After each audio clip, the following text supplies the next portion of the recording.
Shalom shalom bakunzi ba Roy TV vaina mwerereye ni Bella Shaka kuri micro za Roy TV nkuko musanzwe mumenyereye uno munsi turi kwa kane no munsi w'inkuru nyigisho ushaka kubugwaye ugwaje cyangwa ufise ikibazo icyaje cyose cyo mu buzima ndagoma mazi ndakubwire nti wihangane n'ubuzima buhindagurika gusa ariko vyose bizogenda neza kubera Imana ushaka kudatahura ibyo uri kuracamo kuko bigoye cyane kwakira kuko bigoye cyane kwihangana ariko ndagusavye uyo muti uwunwe n'ubwurura emera uwunwe uwihangane ejo buzoca kandi bizogenda neza.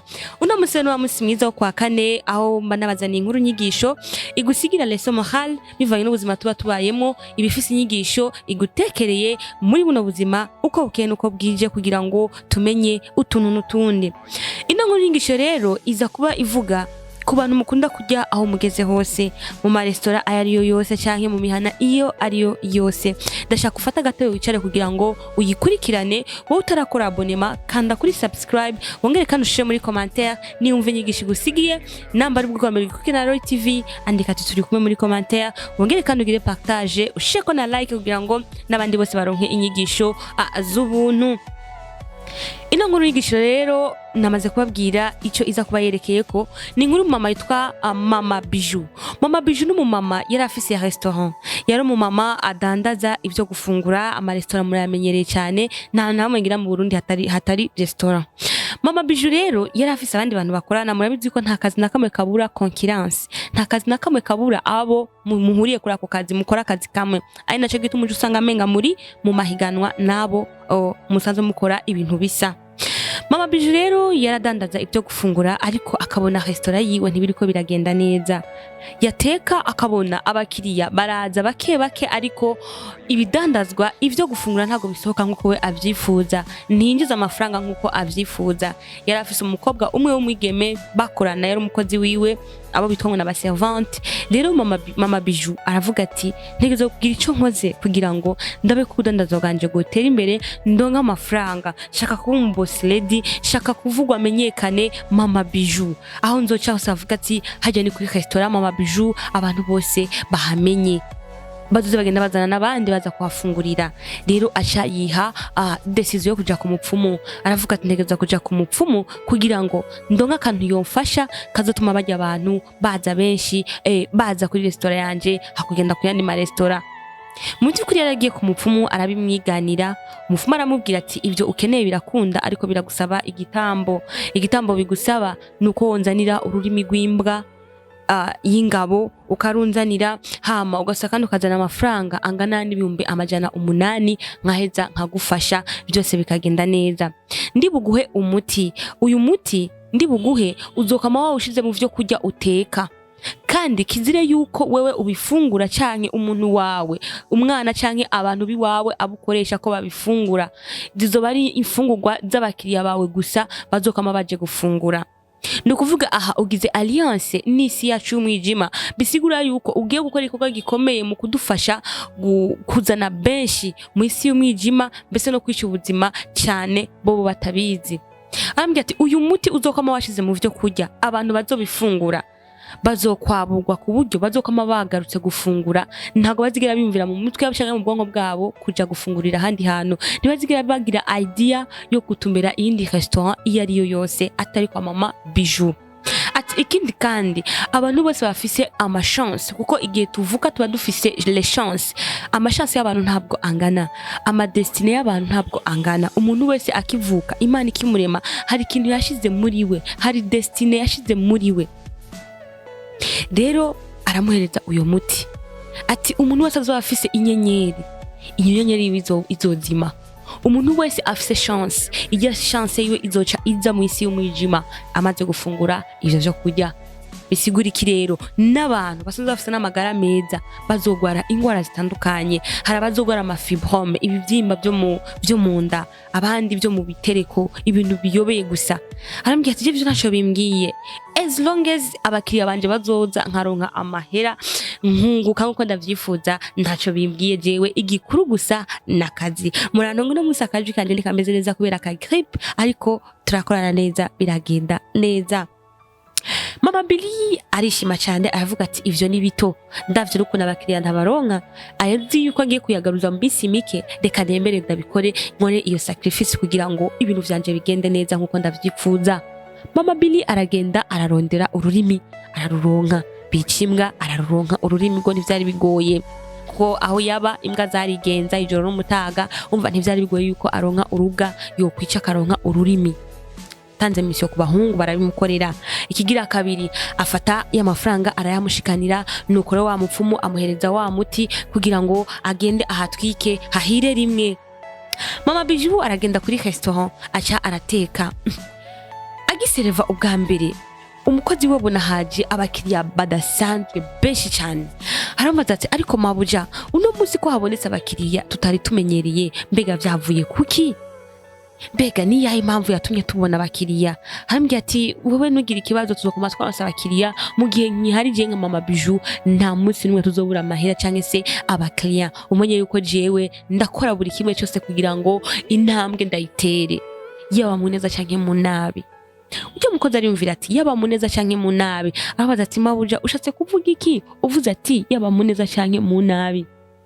Mama Billy aramubwira ati wa mwana we reka kumbaza ibibazo vyinshi kora akazi naguhaye ibisigaye ubireke. Niho rero aramubwira ati ikindi kandi ntuze kwigere ufungura kuvyo kurya byo ngaha muri restaurant. Hambye ati kubera iki se? Arambye ati jewe nawe ntago twemere gufungura ivyo kurya byo ngaha muri restaurant ni vy'abakiriya gusa. Ico ugifate nk'itegeko, ico ugifate nk'icitondegwa kugira ngo ntuze wigere n'umunsi numwe kana guponyoka usange urabifunguye. Ndaguhaye attention ntuzobikore. Umukozi ati ego navyumvise mabuja ntangorane. Haguma haza abantu gufungura abahafunguriye bakaja kuzana n'abandi bagaha inkuru abagenzi bakama baje bakabona ko baryohewe ivyo kurya bimeze neza ariko bobo ntibamenye yuko hari ico bariko barakwa hari ico bariko baranyagwa. Ndashaka ndakubwire mwene ndatukurankurikirana nta kintu na kimwe Satani aguha atari bwisubize igisumba kijya. Satani agira sambura yo kuguha umugisha ariko we aba yagutwaye ubugingo. Arashobora kuguha umugisha akantu ushobora kubona ko gasayangana mu maso yawe ariko akaca gutwara ikintu c'agaciro mbese gisuma n'ibindi byose akagutwara ubugingo bwawe ukabaho uboshwe ukabaho utabayeho ukabaho mu isi ariko utari mu isi apamo. Nuko rero Mama Bijou abana yakazi kiwe yishimye imisi yose akaronka amahera menshi cyane imisi yose yataye agira uko yavuga ati umufungo wabonetse. Murabizi neza uri umudandaza ukadandaza cyane ukaronka amahera utegeza kuryoherwa uravuga ati no munsi kweri nakoze umuti uno munsi Imana yabikoze eka n'amashimo. Mama Bijou rero haca haba umusore sinzi ko maze kubona ko mu maeglise atandukanye hari ukuntu bagira programme yitangaza butumwa abantu nk'ugwaruka canke abakuze bakagenda batanga ubutumwa mu mabarabara. Namba rimwe mu mwaka harababikora rimwe mu mwaka canke gatatu canke kane mu mwaka ugasanga bako barorganiza ivuga butumwa. Haca bararo uwo musore yaravuye iyo yaba ashaza muri iyo quartier Mama Bijou yabamo aje gutanga ubutumwa. Nuko rero umwe mu bafungura kwa Mama Bijou umusore atangura kugwara munda. Yumva munda menga n'umuriro yumva menga umuriro uri kuraka munda ariko ntiyasobanukirwa ivyari vyo. Niyo kushabwira mama we mama je numva ndemze ndagwaye cyane. Mama aramubwira tugende kwa muganga ndabikazo ufise. Baramutwara kwa muganga baramugira ecography baramugira na scanner. Umudoktor avuga ati nta kibazo na kimwe je mbona umwana wawe agwaye ariko nibaza ko ikibazo afise n'ukuntu yiyumva ni ibintu biri mystique ni ibintu vy'imiyaga kuko sindabitahura kuko n'uyo mudoktor yawe umuntu azi Imana. Havuga ati sindabitahura ukuntu no mupima ibipimo vyose na scanner irimwo nkabura ikibazo yoba afise uyu mwana wawe. Niho rero mu mama biramuyobera ariko ujya muvuga butumwa ariko aravuga ubutumwa niho ujya mu mama atashe muya gutegura ivyo kurya ahura na wa musore aramuhagarika ati mama no shaka kukubaza.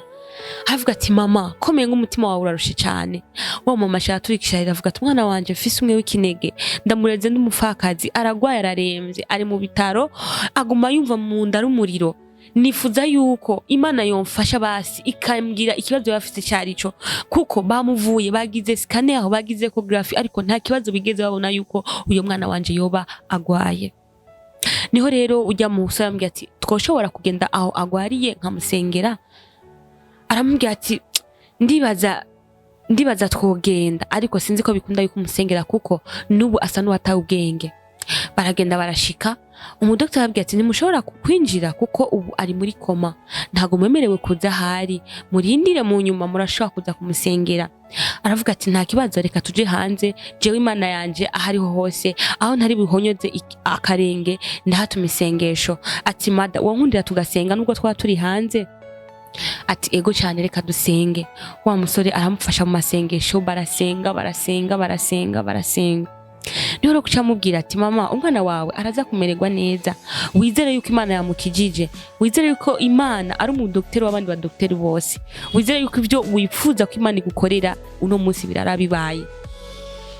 Nuko yarambye ati ariko hari ijwi numvise mu mutima rinyereka ikibazo umwana wawe afise, n'ahantu akunda gufungura hari restaurant mu gihe aba ari mu kazi kiwe k'imisi isanzwe, ahantu ahora aja gufungura baramukoreyeko, harashobora kuba hariho ikintu cinyegeje kandi abantu bataramenya. Mama we yumva ati ego, kandi ahantu akunda gufungura ni ku mama yitwa Mama Bijou, ni umumere azwi cyane muri kino gisagara yuko ateka neza, mbere afise abakiriya benshi, nta yindi restaurant ngaho ivugwa atari ya Mama Bijou. Ambwira ati woshobora kunyereka uyo Mama Bijou ahari? Nuko rero baragenda, bamaze kugenda Mama Bijou rero yari kumwe n'umukozi wiwe, ari kumwe n'umukozi wiwe ariko aramubwira ati mukozi wanje, urabona ko twose turonka amahera menshi cyane, aha ntegerezwa kugira akantu nkoze kugira ngo ntibize bigire bihungabana canke se dute umurongo tugume kuri no murongo nyene. Ambwira ati akantu koze, akantu nyabaki? Ngo ya reka ureke kumaza ibibazo vyinshi, reka turabe ivy'akazi. Wa musore arashika, aramuhamagara Mama Bili, araza ati karibu, gusa ivyo kurya vyaheze, abandi kujya nyene ukaribisha umukiriya avuga ati aje gufungura. Ambwira ati manda sinje gufungura, ariko nje kukubaza ikibazo kimwe. Ambwira ati okay ndakumva. Aramwongorera ati Mama Bijou, kubera iki uriko urica abantu mu mfungurwa zawe? Kubera iki wihaye mission yo kwica ubuzima bw'abandi kugira ngo wowe ubeho? Hagarika ivyo bintu.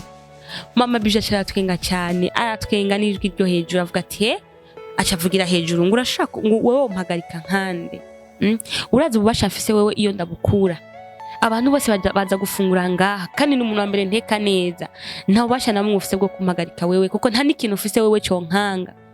Ambwira ati mada ntago nje kugukanga, ariko nje kukubwira hagarika kwisha abantu, hagarika kugirira nabo abantu.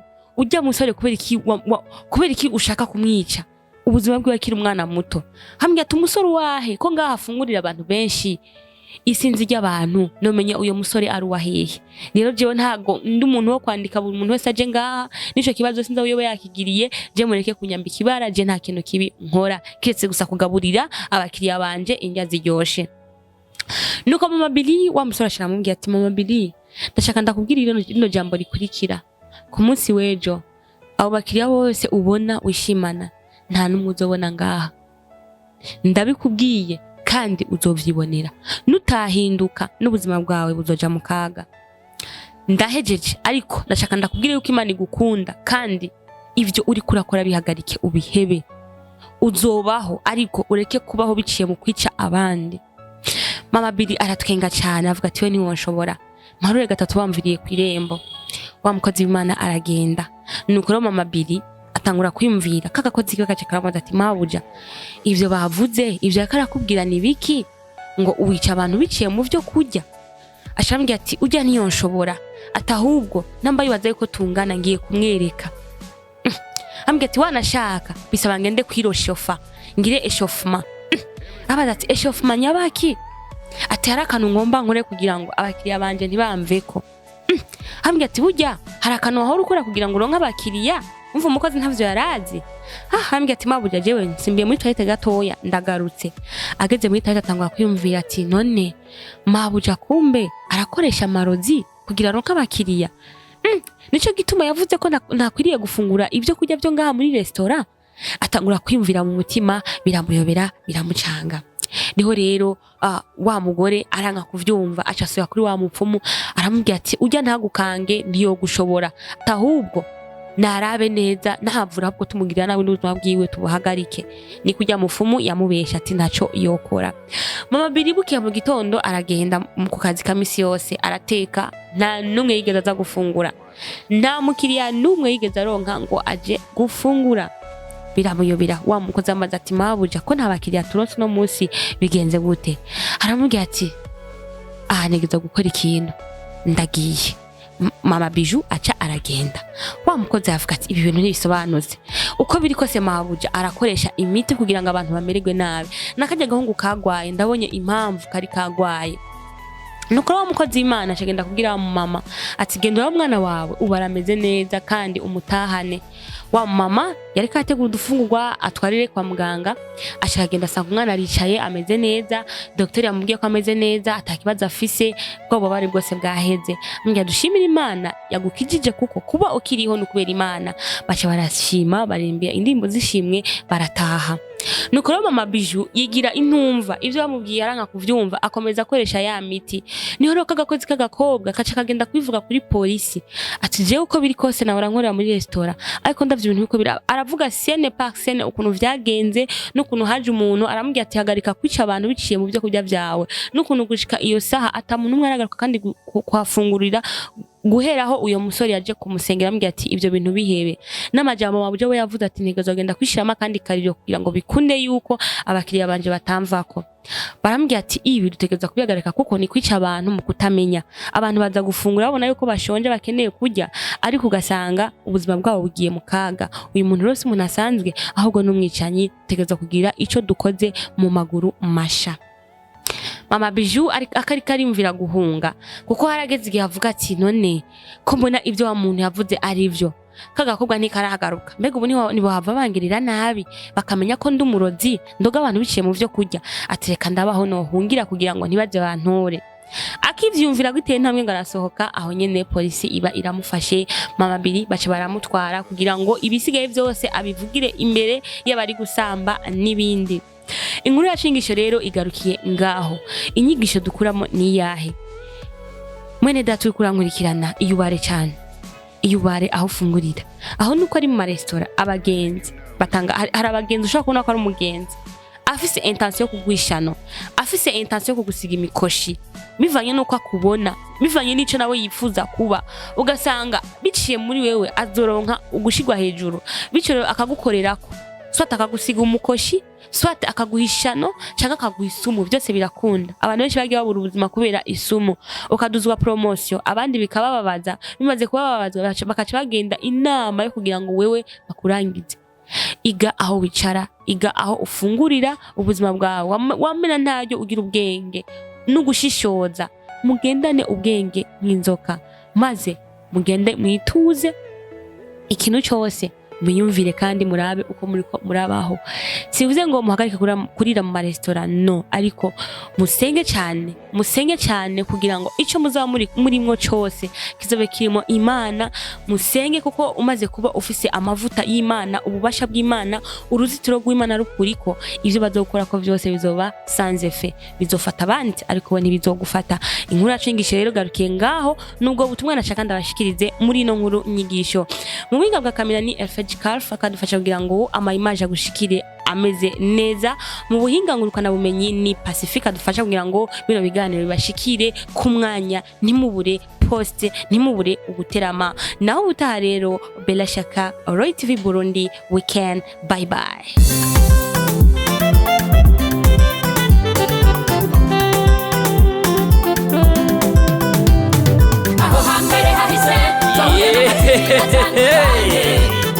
Imutangwa muri Roy TV. Ibi byose tukaba tubikesha umutama w'amateka bita Roy wubahwe. Icyo utarabona uterekwa no kuramba. Ibintu nyaragase duhuriye muri Roy TV. Ibiganiro byiza muzobisa